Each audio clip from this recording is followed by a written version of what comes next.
Hoy voy a iniciar una serie que estará basada en la primer carta que surgió en el Nuevo Testamento. Pero déjeme ponerle en contexto para que, a ver si usted me entiende, y hagamos un pequeño ejercicio. Quisiera que pudiéramos tener la capacidad de regresar unos 2000, un poquito más de 2000 años hacia atrás. Ustedes y yo estamos aquí, somos un grupo de personas que vivimos en el siglo I. Ahora, básicamente vivimos en el año 50, ¿sí? 50 después de Cristo. Jesús había muerto unos 20 años atrás, 17 años atrás había muerto y había resucitado. Algunos discípulos de Jesús habían llevado el evangelio a otras naciones, se había esparcido el evangelio, pero usted y yo no hemos escuchado del evangelio, porque hasta este momento el evangelio ha llegado solamente a la zona que en la actualidad conocemos como Palestina. Palestina como tal, como nombre, no existía. Entonces es la parte de Israel y esa zona. Pero de repente ya estamos ustedes y yo en el año 50. Vivimos en una ciudad de aproximadamente unos 200,000 habitantes.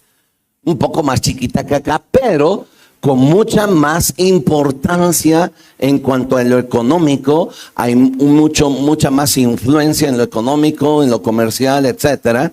Porque además también vivimos en una ciudad muy cultural que unos 200 años atrás habíamos nosotros pertenecido al Imperio griego. De hecho, nuestra ciudad fue fundada, si me están siguiendo, estoy hablando 50 años, años 50, ¿sí? De hecho, entonces nuestra ciudad fue fundada por uno de los generales de Alejandro el Grande, Casandro. Él había casado con una hermana de Alejandro que se llamaba Tesalónica. De tal manera que cuando fundó esa ciudad, en honor a su esposa, le puso el nombre de Tesalónica. Y fue una ciudad muy próspera, cultural, una ciudad muy famosa. Estaba en un puerto, de tal manera que era muy importante, porque también, además de la importancia que tenía de la comunicación, era un puerto en donde salían barcos para exportar productos marítimos y traían también algo para la ciudad. Era una ciudad muy importante, o es una ciudad muy importante en cuanto a lo cultural, porque quienes nos fundaron se preocuparon porque la cultura fuera muy importante. Pero allá por el año 160 y tantos llegaron los romanos, nos conquistaron y entonces dejamos de ser una nación, una ciudad que pertenecía a los griegos. Ahora somos una ciudad que pertenecemos a los romanos. Ahora le rendimos cuentas al Imperio Romano. Eso trae un poquito de confusión en cuanto no solo a lo cultural, sino también a lo religioso. ¿Por qué? Porque de repente nosotros estamos acostumbrados con todas las deidades griegas. Tenemos nuestra religión. Pero ahora vienen los romanos y nos dicen, bueno, yo te presento mi religión. Así que también tienen muchas deidades y también tienen sus templos, empiezan a edificar sus templos, etcétera. Entonces ustedes y yo nos encontramos allí, ¿vale? Años 50. Han pasado 50 años. No nos ha llegado el evangelio. No sabemos de Jesús. Así que tenemos tres opciones. Opción 1, seguir con la religión de los griegos. 2, seguir con la nueva religión que tiene ahora el Imperio Romano. Y en tercer lugar, hay un grupo muy importante de judíos allí.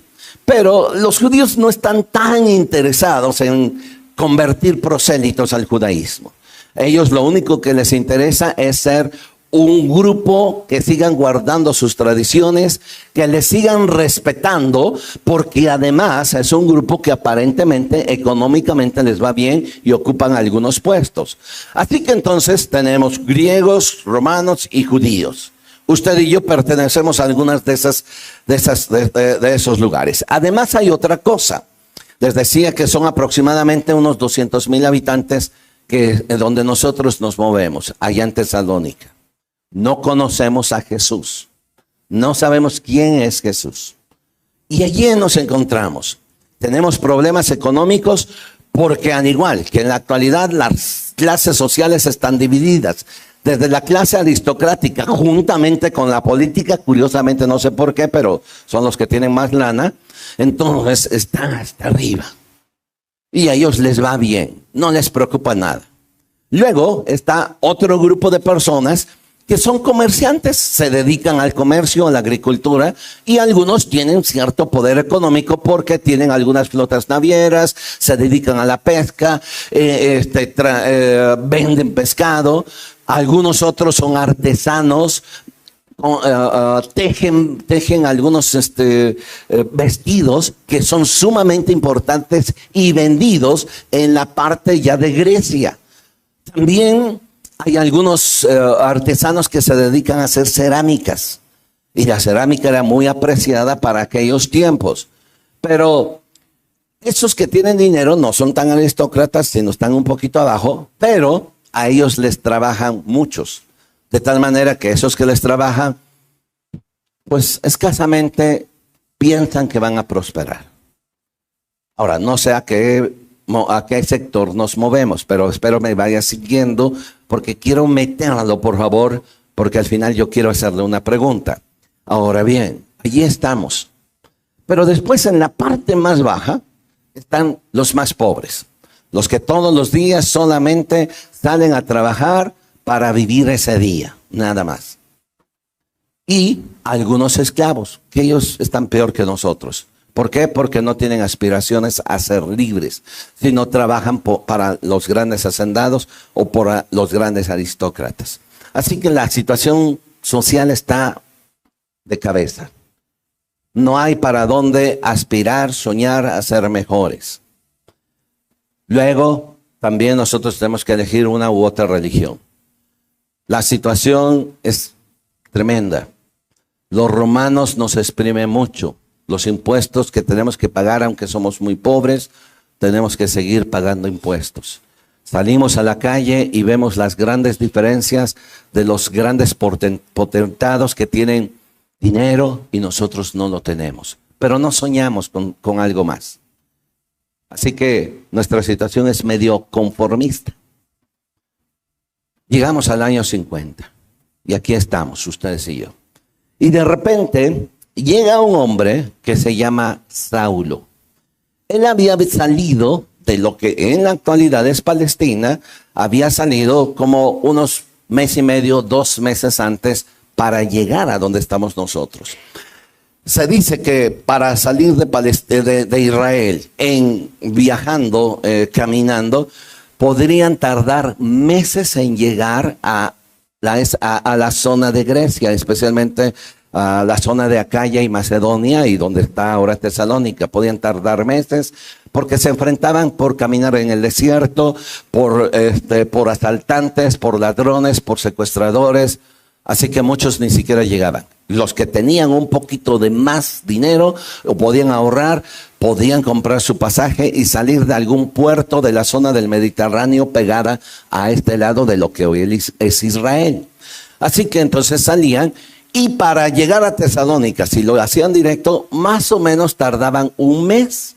Así que imagínense, el viaje no era de que pues ya súbete, me echo un coyotito, me despierto y regreso y ya llegué. No. Tardaban un mes. ¿Estamos en dónde? Tesalónica. ¿En qué año estamos? ¿Están ustedes muy contentos? No. Son tesalonicenses. ¿Sale? Están medios decepcionadones. Pero ahí estamos. ¿Algunos de ustedes tienen la religión romana? ¿Algunos de ustedes tienen religiones griegas? ¿Les gustaría ser judíos? Y si quisieran, miren, cuicuiri, porque ellos no quieren aceptarlos. O sea, no les van a aceptar nada. Y allí estamos. Y de repente llega un hombre, un hombrecito, literal, de unos 50 de estatura, así. Veo el canijo, muy narizón, pelón, nada de atractivo. Era Pablo, así era. O sea, ustedes no creen que Saulo de Tarso, Pablo era el Brad Pitt de aquel tiempo. No, pobre, de veras. No sé por qué estaba solo, si se había divorciado de su esposa por el evangelio, porque dijo, no, me equivoqué, pero bueno. Y llega Pablo con otros dos amigos. Uno de ellos es Lucas, su amigo, que era médico. Y otro de ellos era Silas. Y ellos llegan, desembarcan y ¿saben lo que hacen? Llegan a la ciudad y empiezan a hablarnos de un personaje que se llama Jesús. Y nosotros nos reunimos. Nosotros queremos saber de Dios. Pero estamos confundidos con los griegos, con los romanos y con los judíos. Pero ahora este hombre nos empieza a hablar de una religión nueva, ¿sí? Y allí estamos ustedes y yo. Y cuando él empieza a hablar de Jesús, algo empieza a hablar en nuestros corazones, porque hay algunos, o la mayoría de los que estamos en ese lugar como ahorita, somos sinceros, queremos conocer a Dios, pero no sabemos quién nos enseña. Hechos capítulo 17, rápido por favor.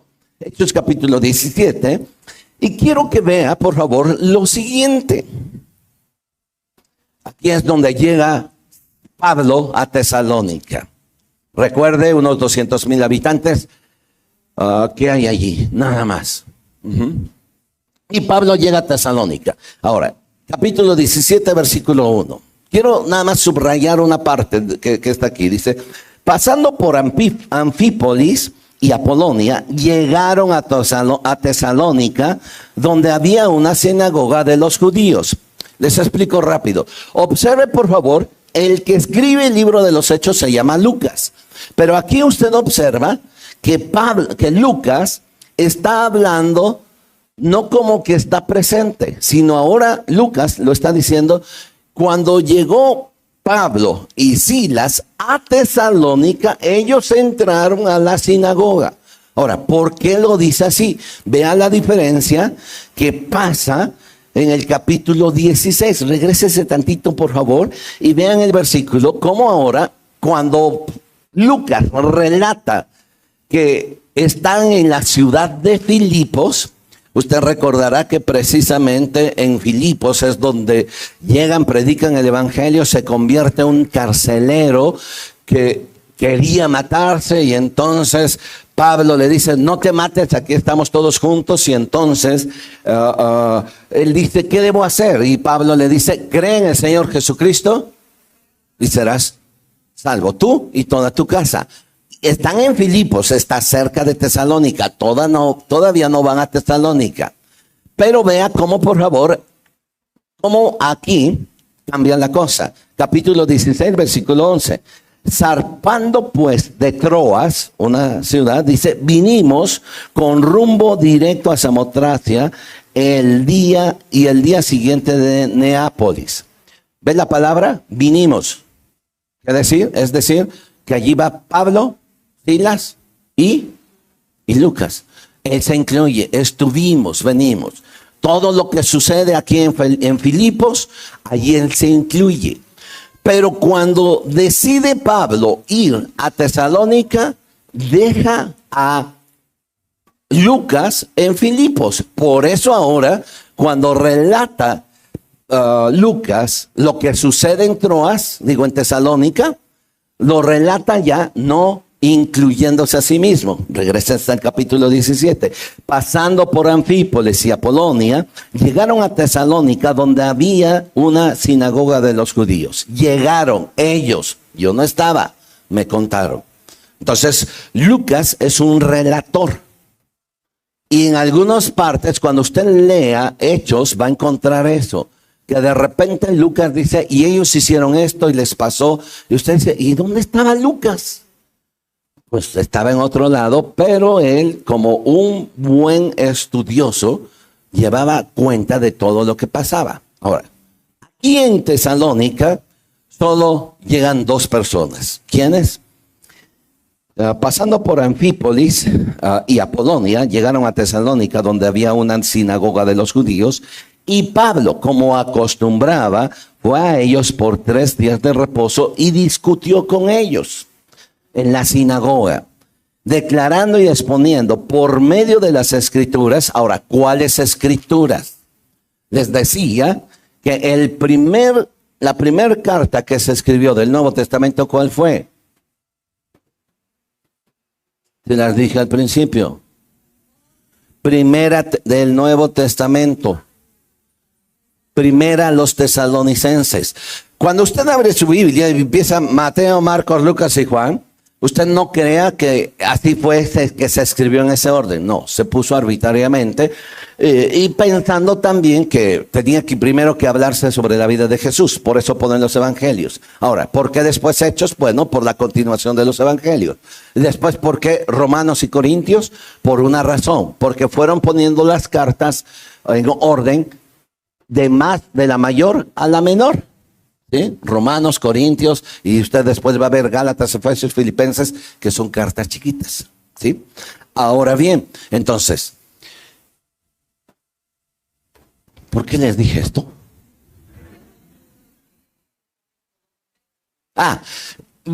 Aquí, porque dice, y declarando y exponiendo por medio de las escrituras que era necesario que el Cristo padeciese y resucitase de los muertos, y que Jesús, a quien yo os anuncio, decía él, es el Cristo.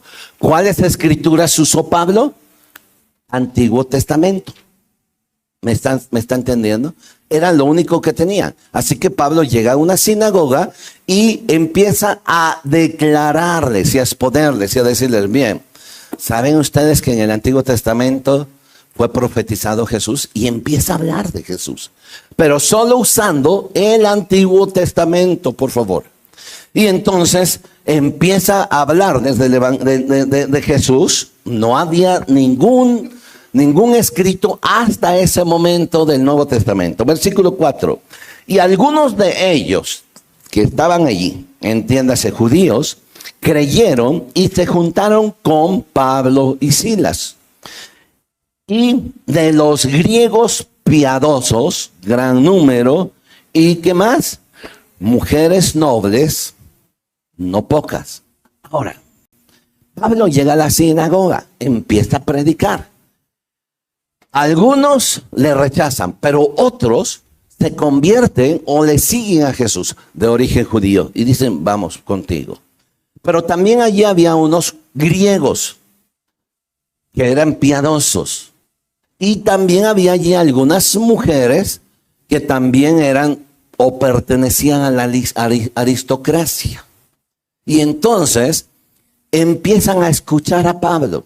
Dios toca sus corazones porque el mensaje de Pablo tenía que ver con Jesús, que había muerto en la cruz de Calvario por ellos, y que ese Jesús fue profetizado desde tiempos inmemoriales, que iba a venir y que iba a redimir los pecados del hombre. Así que esos judíos gentiles, algunos griegos y algunas mujeres, se quedaron asombrados. Su corazón fue quebrantado y recibieron a Jesús. Pero empieza ahora una especie de persecución contra ellos. Vea por favor qué es lo que pasa. Versículo 5. Entonces los judíos que no creían, teniendo celos, tomaron consigo algunos ociosos, hombres malos, y juntando una turba, alborotaron la ciudad y asaltando la casa de Jasón, procuraban sacarlos del pueblo. Ahora, ¿qué pasó? Pablo, como vio que había algunas personas que no querían nada con él, había un hombre que se llamaba Jasón y les dijo, vengan a mi casa, allí yo les ofrezco para que sigamos nosotros estudiando. Déjeme decirle que en aquel tiempo no solo no había Biblia, tampoco había lo que conocemos hoy como templos cristianos. Los primeros cristianos se reunían en lugares públicos, ya sea en el campo, ya sea en algunas casas que eran ofrecidas por algunos que se convertían, pero no tenían la idea de hacer un lugar o un templo. Y ahorita les explico la razón por qué. No tanto era porque no querían, sino porque ellos tenían una esperanza de que Jesús iba a venir rápido, pronto. Así que ellos decían, si Jesús viene en una semana, pues no, ¿para qué construimos un lugar en donde congregarnos? Así que de manera práctica ellos se reunían en casas. En esta ocasión Jasón levantó la mano y dijo, les ofrezco mi casa para que allí vengan y Pablo siga enseñando. Pero los judíos que venían allí, van con nosotros. Recuerde, estamos en el año 50, estamos en Tesalónica, ustedes ahora y yo nos convertimos, ¿sale? Somos cristianos, ya nos convertimos, pero lo único que tenemos es el dicho de Pablo y de algunas otras personas que nos hablaban de Jesús, porque no teníamos una hojita firmada por Jesús que nos dijera que iba a venir. Solo nos habían dicho que Jesús venía pronto. Entonces, para nosotros era suficiente, como para ellos, en el año 50. Entonces, llegan a la casa de Jasón y Pablo sigue hablándoles. Versículo 5.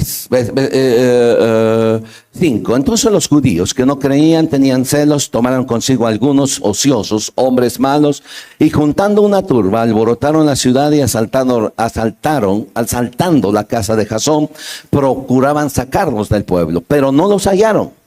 Trajeron a Jasón y a algunos hermanos ante las autoridades de la ciudad, gritando, estos que trastornan el mundo, han venido también trastornan el mundo entero, también han venido aquí con nosotros, los cuales Jasón ha recibido en su casa, y todos estos están en contra de los decretos del César, y nos dicen que hay otro rey Jesús.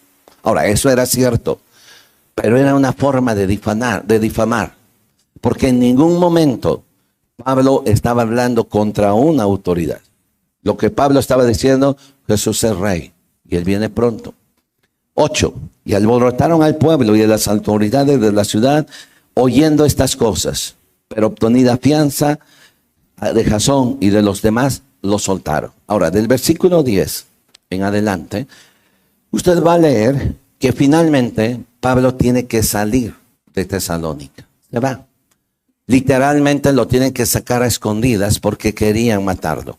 Pero ahora, en la ciudad de Tesalónica, nos quedamos unos poquitos cristianos. Aquí estamos. Somos ustedes y yo. Pablo se fue. Lo que sabíamos de Jesús es lo único que nos enseñó Pablo, nada más. De tal manera que no teníamos más nada que aprender. Nos reunimos domingos o los días que ustedes quieran y de repente alguien tomaba la palabra y empezaba a hablar de Jesús, del Jesús que había oído en otro lado. Pero no había lectura, ¿de acuerdo? Y de repente, como todos ellos o como todos los que estamos aquí en este momento, empezamos a juntar todo. Vivimos en una ciudad, sí, muy importante. Ahora creemos en Jesús, en un Jesús que vivió allá en Israel, unos 600 kilómetros allá atrás. No lo conocimos, nos dijeron que pasó esto, el otro, murió, resucitó y también que Él prometió venir y esperamos que Él venga. Pero eso nos dijeron. Pasa una semana, 2, Pablo ya no regresa. 1 mes, 2, 3, 4 meses. Y como cerca de un año, nosotros seguimos reuniéndonos. Pero, ¿cómo se empieza usted a sentir después de que pase como, por ejemplo, lo que hemos pasado?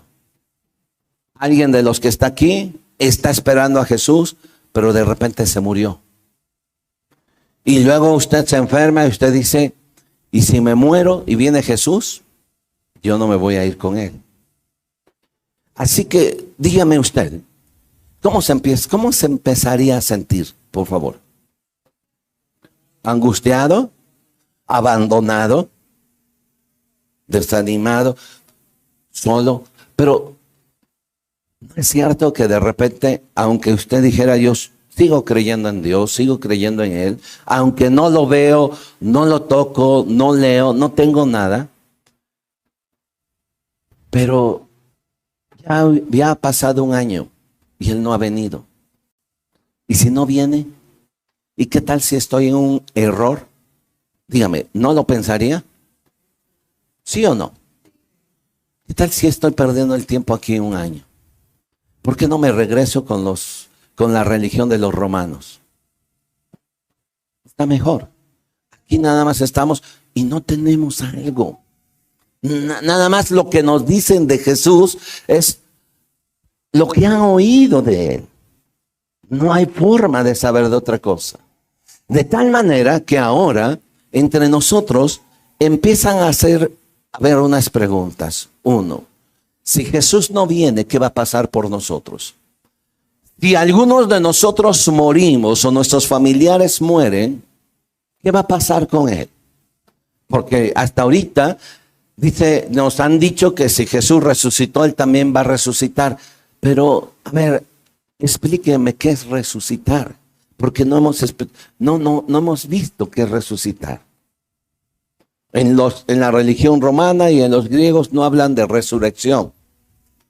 Pero aquí Jesús me habla que se fue, que resucitó, se levantó, fue, regresó y ahora viene por mí. Y que también va a resucitar a los muertos.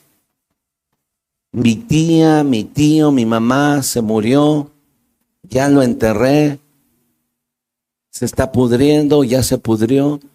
¿Cómo va a resucitar? Ahora, lo que quiero preguntarle, por favor, es ¿cómo se sentiría usted? ¿No es cierto que su fe empezaría a decaer? ¿No es cierto que de repente usted diría, estos me están engañando? Estos nada más quieren su diezmo. ¿Sí o no? Aquí estoy perdiendo el tiempo. Me engañaron. Pablo vino, nos encandiló el muy chicho suave y se fue. ¿Y ahora dónde está Pablo? Pues dicen que ahí anda por otros, convenciéndoles a otros incautos. Pero él se fue. Pero sabe que ahora ese grupito de gente tiene un compromiso y una responsabilidad. O desertar o mantenerse firmes, a pesar de que las circunstancias no les son favorables. Y hacia allá yo quiero ir con ustedes. La carta, ahora, después de un año, de repente llega una carta donde firma Saulo o Pablo y empieza a leer y les dice, léanla a todos. Y entonces nos empieza a animar y nos alegramos de una cosa, de no haber desertado.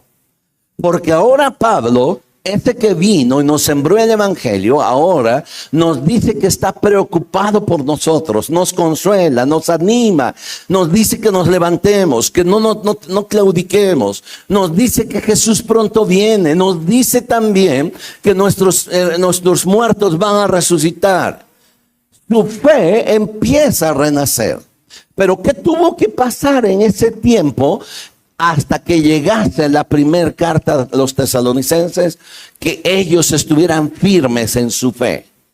Y lo que usted y yo necesitamos hoy en día es aprender a caminar en fe. Porque la fe no solamente es para lo que yo tengo, obtengo o digo creer. Lo que me va a dar a mi fe es mi esperanza en lo que viene más adelante. Habrá veces que nosotros tengamos que caminar aún con nuestro dolor, con nuestro quebranto, con nuestra decepción. Habrá veces que usted se tenga que levantar aún ni con ganas de levantarse, decir, creo que estoy cansado. Creo que ya no voy a seguir en esto que le llaman evangelio, porque no le encuentro ningún sentido. Pero lo único que nos va a levantar, a pesar de las circunstancias, es nuestra esperanza en Él. Y Pablo escribe esta carta, primera a los tesalonicenses. Aborda 5 temas. Vamos a ver en los siguientes domingos estos 5 temas. El tema 1 que aborda el apóstol Pablo es el de la segunda venida de Jesús. Por lo menos, si va conmigo, ahora sí, abra su Biblia, por favor, primero a los Tesalonicenses. Vamos rápido allí. Ahora vamos rápido, regáleme unos minutitos más, si fuera tan amable. Primero a los Tesalonicenses. Tesalonicenses es una carta corta, chica. Solo tiene 5 capítulos. Ahora, otra cosa que quiero recordarle. Los capítulos y los versículos no los escribió Pablo. Estos fueron hasta por el siglo XV, XVI. Así que llegó una carta como cualquier otra carta normal. No con versículos, sino toda una carta donde en primer lugar Pablo lo que hace es ofrecerles consuelo y aliento. Consuelo y aliento a una iglesia que está por decaer. Porque está, aunque en una buena ciudad, están como en medio de lobos rapaces. Se sienten solos. Y yo quiero llevarles a ese punto. En el que a pesar de cómo se sienta, hay veces que usted siente que está hundido en un hoyo, que no hay esperanza, que parece que está en el lugar equivocado, que parece que está haciendo algo que no tiene sentido. ¿Me va siguiendo? Y eso es lo que nos enseña la carta a los tesalonicenses. Pablo alimentándoles de fe, alimentándoles de consuelo y de decirles qué bueno que no claudicaron. Pasó un año y en este año pudieron algunos irse y regresarse, pero la mayoría se quedaron allí. Y no solo se quedaron allí, esos poquitos empezaron a predicar. Se dice que más o menos a finales del siglo I ya había en toda esa zona, usted puede decir bien poquitos, ya había en toda esa zona cerca de 1000 cristianos. Usted pues, es que hay iglesias hoy mucho más grandes. Por favor, regrese. Religiones romanas, religiones griegas, frialdad, una opulencia, una discrepancia entre ricos y más ricos y los pobres más pobres. Y todo eso, esos cristianos que habitaban en esa ciudad al cual el apóstol Pablo les habló, seguían firmes a pesar de las circunstancias. A eso estamos llamados usted y yo. Quiero decir que estos días, precisamente ayer, estaba yo pensando algo. Dios, en lo personal, me ha hablado a mí a través del dolor, de la adversidad. Siento que en estos 15, 20 días, un mes, han sido así de veras como una licuadora, donde de repente no sé si estoy de cabeza, derechos, pero en ese dolor Dios habla.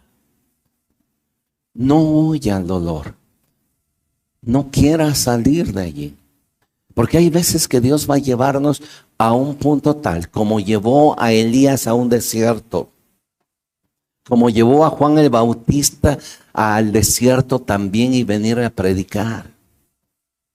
Como el mismo Jesús estuvo 40 años en un desierto solo y peleando aún con Satanás. Como un Jacob que cuando venía a la medianoche luchó toda la noche hasta que rayaba el alba por un ángel. Dios habla en esos lugares de desierto.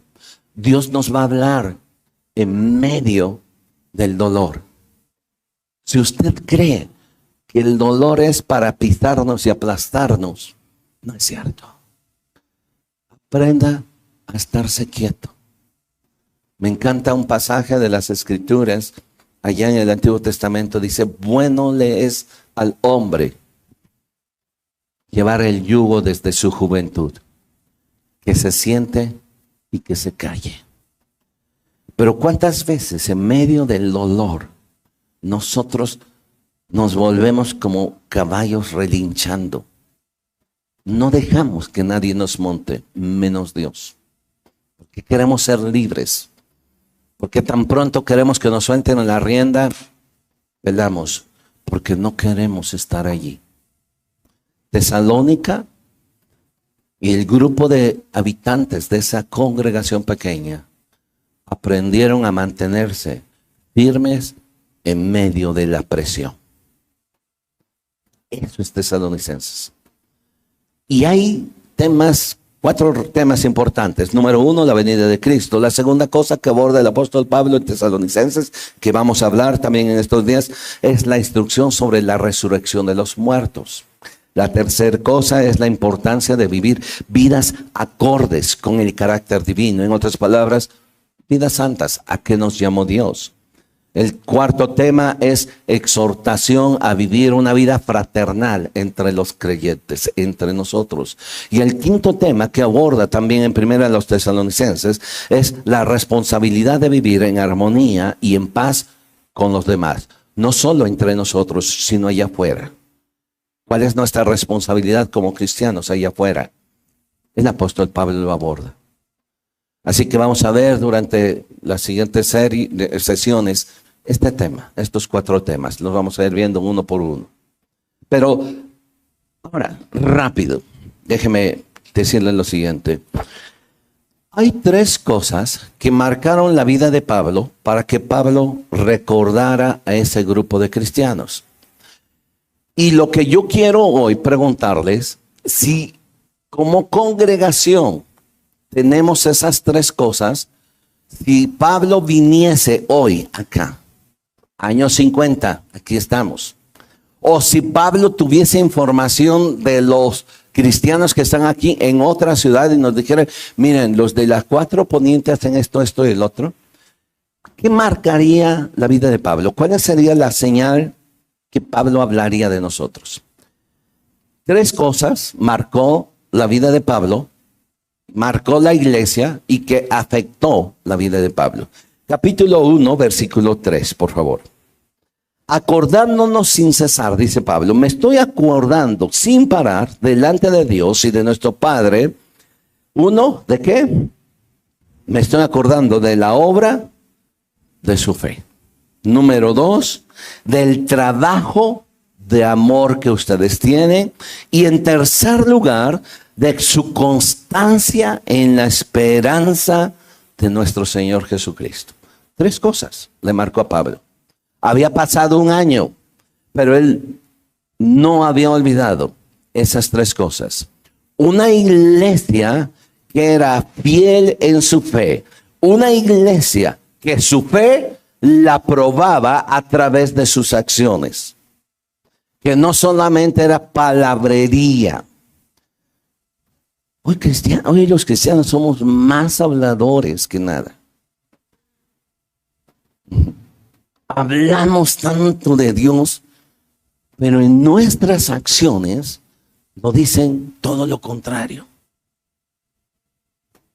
No inspira nuestro cristianismo. Porque hablamos muy bonito de Dios. Nuestro hablar, nuestro mensaje es florido. Pero cuando vamos al terreno de las acciones, es el problema. Así que la primera cosa que el apóstol Pablo aborda es aquí en el versículo 3, lo que le marcó a él. Dice, me acuerdo siempre de la obra de su fe. Me acuerdo del trabajo que ustedes hacen. De esa fe que ustedes tienen, que no solo es palabrería, sino que es una obra concreta que ustedes están haciendo para el bien de otro. La fe, mire cómo dice Santiago capítulo 2, vea rápido por favor, no pierda este pasaje que estamos viendo. Vea por favor Santiago capítulo 2. Santiago habla muy fuerte acerca de la fe sin obras. Santiago capítulo 2. Versículo 19. Dice, bueno, ¿tú crees que Dios es uno? Bueno, bien lo haces. Pero también los demonios creen. Pero además, ellos creen y tiemblan y tú nada más crees. Versículo 21, 20. Mas, ¿quieres saber, hombre vano, que la fe sin obras es qué? Muerta. Ojo, la fe no me va a salvar. La fe es la que me va a dar salvación. El justo por la fe vivirá. Usted y yo somos salvos no por lo que hemos hecho, sino por la fe que pusimos en Jesús. Sin embargo, su fe tiene que tener pies. Su fe y mi fe tiene que ir a la acción. Y eso es lo que dice aquí Santiago. La fe sin obras es muerta. ¿De qué sirve? De nada. Y luego pone el ejemplo de Abraham. Dice, ¿no fue justificado Abraham por las obras, nuestro padre, cuando ofreció a su hijo Isaac sobre el altar? Dio un paso. No solo le dijo, sino estuvo dispuesto a hacer que sus palabras se convirtieran en acción. Versículo 22. Dice, ¿no ves que la fe actuó juntamente con sus obras? Y que la fe que hizo, ¿cómo se perfeccionó la fe? Por las obras. Dejemos de ser cristianos habladores. Dejemos de ser cristianos de palabrería. Seamos cristianos de acción. Rompa su agenda, como lo hizo aquel samaritano. Que un hombre cayó herido, casi muerto, pasaron dos religiosos y pasaron de largo. ¿Estaban ocupados? Sí. Pero vino un samaritano, se bajó de su caballo, limpió las heridas, lo subió a su caballo, lo llevó al mesón, se hizo cargo de su vida. Eso es fe con obras. Da un espacio. Deje de verse a sí mismo. Deje de ver sus limitaciones. Muchas veces nos vemos más a nosotros que lo que podemos hacer. Y vivimos nosotros en el centro de nuestro universo donde queremos que todo gire a nuestro alrededor. Pero, en el nombre de Dios, no es cierto. Lo que Pablo le impactó la vida de los tesalonicenses fue las obras de su fe. O una fe demostrada a través de sus obras. La segunda cosa que le impactó Pablo de la iglesia de Tesalonicenses 1:3, acordándonos sin cesar delante de Dios de la obra de vuestra fe. Luego también me estoy acordando ¿de qué? Del trabajo de vuestro amor. Acciones de amor que se realizan. Que mi trabajo y su trabajo en Dios o en todo lo que usted haga, la base sea amor. Nunca haga algo para demostrar al otro que usted puede. Porque cuando usted lo hace así, el día que usted tiene su título, porque lo va a demostrar a los demás, ese día, ¿sabe qué tan vacío se va a sentir usted? Peor. Dice Pablo, nada hagáis por contienda o por vanagloria. Hazlo por amor. Que todo lo que tú y yo hagamos sea sencillamente por amor. La motivación de mi trabajo tiene que ser el amor. Mire, qué tan sencillo es lo siguiente. En 1 Corintios capítulo 3, usted ha leído el capítulo 13. Si yo hablase lenguas humanas y angélicas y no tengo amor, vengo a ser como un metal que resuena. ¿Qué hizo? Ruido nada más. Pero no hubo armonía. Capítulo 13, versículo 2. En el versículo 2 dice, si yo no tengo amor, nada soy. Versículo 3, si no tengo amor, de nada me sirve. La próxima vez que hagas cosas para Dios, hazlas por amor. No para que te aplaudan, no para que te vean, no para un orgullo personal. Hazlas porque realmente quieres volcarte en amor. El trabajo con amor. Ahora, fíjese, la palabra interesante que usa Pablo aquí en trabajo no es hacer un trabajo normal.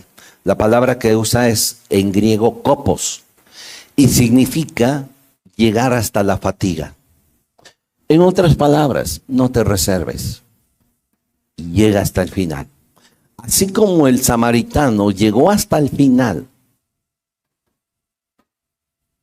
de tomar a aquel hombre medio muerto, no lo dejó hasta que pagó todo. No dejes nada. Llega hasta el final. Es que me estoy cansando. Empezaste esto, termínalo. Que te motive el amor. Y la tercera cosa que a Pablo le marcó es allí mismo en el versículo 3. Me acuerdo del trabajo, me acuerdo de la obra de vuestra fe, me acuerdo del trabajo de amor y me acuerdo de la constancia y esperanza que ustedes tienen. En otras palabras, ustedes son constantes y siguen esperando. Qué interesante que la Biblia una y otra vez nos invita a ser pacientes. La palabra paciente viene de un término griego que se escribe upomoni. Pero upomoni no significa aguántate porque de repente va a pasar algo diferente. No. La palabra upomoni no significa aguanta todo lo que viene, sino es una virtud que implica fuerza, empuje y lucha por salir adelante. Así que cuando aquí dice que debemos de tener una esperanza constante, no es solamente espera y siéntate y aguanta todos los catorrazos que vengan. Total, algún día va a pasar algo. Sino levántate, empuja, no te quedes sentado. Levántate, haz que tu vida cambie, haz que tu vida tenga sentido. No te quedes postrado aquí, porque tú me puedes decir que tienes paciencia, pero eso se llama conformismo. La paciencia me levanta y me empuja. ¿Cómo estamos hoy en esta mañana? Tesalonicenses será una carta que nos enseña mucho como cristianos. Y yo creo que hoy lo que nos tiene que enseñar es estas tres cosas. ¿Qué marca? ¿Qué ha marcado nuestra vida? ¿Cuál es la marca de cada uno de nosotros como cristianos? ¿Pasaremos desapercibidos en la historia de este mundo? ¿Pasaremos como personas que ocupamos un lugar, pero en algún momento desaparecimos y nos fuimos? ¿O realmente haremos que dejemos una huella? ¿O realmente se marque lo que dijeron de los cristianos que llegaron a Tesalónica? Estos que trastornan el mundo, estos que ponen al mundo de cabeza, han venido acá. Y aquí los tenemos. ¿Podemos hacer eso? Pónganse en pie, de favor.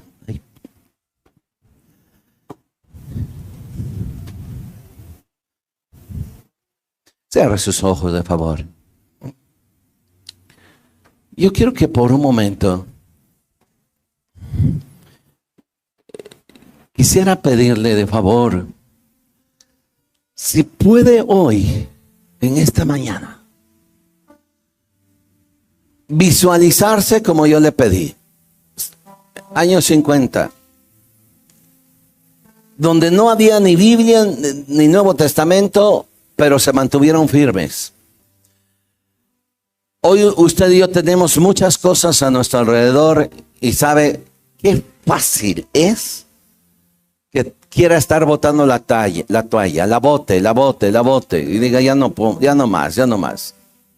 Qué fácil es estar agarrando, echándole la culpa a medio mundo y no asumir mi responsabilidad de decir, yo me voy a levantar y voy a esperar en Él.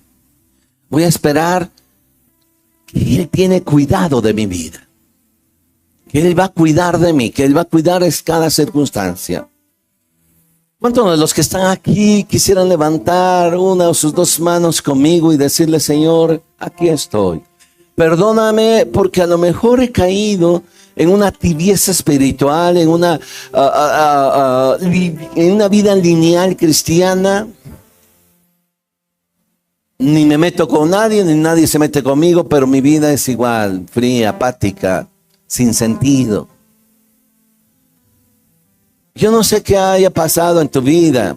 Yo no sé qué haya pasado que de repente, por un momento, tú dejaste todo. Quiero preguntarte, ¿vale la pena? ¿Ha valido la pena? ¿Realmente es más importante la otra persona o los otros para que tú te quedes estancado allí? ¿Para que tú te quedes atorado o atorada ahí? ¿Vale la pena? Es tiempo de levantarte. Es tiempo de hacer que tu fe tenga obras. Es tiempo de hacer que tu paciencia te empuje para salir adelante. Y que para que puedas decir, saldré de este pozo rápido. No, porque este no es mi lugar. Este no es mi lugar. Yo saldré y me rejuveneceré como el águila. Yo saldré y tendré fuerzas como las del búfalo. Porque mayor es el que está en mí que el que está en el mundo. Yo quisiera pedirle si en voz alta pudieran repetir conmigo esta frase. Señor Jesús, en este día yo creo y afirmo en mi corazón que saldré adelante, porque mayor es el que está en mí que el que está en el mundo. Porque tú rejuvenecerás mis fuerzas. Me darás fuerzas como las del águila. Me levantaré. No caeré. Seré tan fuerte como un búfalo. Quiero escucharte. Seré tan fuerte como un búfalo. Y a pesar de las adversidades, estoy aquí para levantarme. Gracias, Señor Jesús.